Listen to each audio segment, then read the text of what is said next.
Being born Muslim, Wiesem was taught to hate Christianity. So when his sister decided to become a Christian, he was sent by his family to kill her. But because of a miraculous dream from God, he decided to begin studying the Bible. He soon returned to Nazareth to share his new belief with his family, and his uncle, upon hearing this, became very angry and ordered his stoning.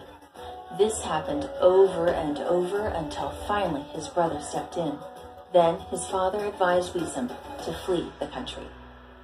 Years later, after his father and uncle died, Wiesem's mother invited him to return. He immediately saw an opportunity to share Jesus in Nazareth, so he decided to set up a center of influence where he used the Bible to teach English to his fellow people. We also gave Wiesem AWR God Pods, which he distributed among his community. Recently, though, things took a turn for the worse as the sons of his dead uncle found out what Wiesem was doing.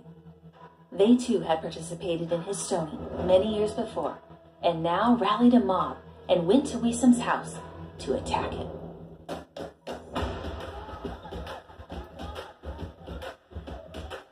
Wiesem's wife Audrey heard the commotion downstairs and rushed out to see what was happening.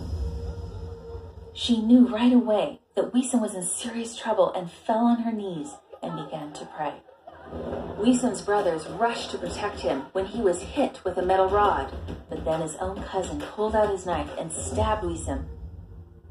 But to his astonishment, the knife bent, leaving him unharmed. Wiesem's brother then picked up the bent knife and said, "Try again to kill the man of God." As the mob retreated, they threatened, "You will not know where or when, but we will kill you." Several months later, Wiesem received a shocking phone call that these same two cousins had been killed while riding their motorcycle. It just reminds me that if God is for us, who can be against us? This miraculous event agitated the Muslim community so much that Wiesem knew it was the perfect time to use AWR's cell phone evangelism. He immediately sought out someone to translate the sermons into Arabic. He found a man named Jamil who readily agreed to help. Jamil worked for days, sometimes late into the night, translating the Bible-based sermons. As he read, he was so greatly moved by the presentations that he felt compelled to share them with one of his friends from the Baptist Church.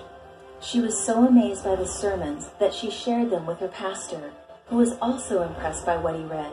He then sought out Wiesem to preach at his church. Wiesem presented at the Baptist Church, sharing Bible prophecy, our health message, and Ellen White's writings. Their hearts were so convicted that the pastor and almost his whole congregation made the decision to be baptized into the Seventh Day Adventist Church.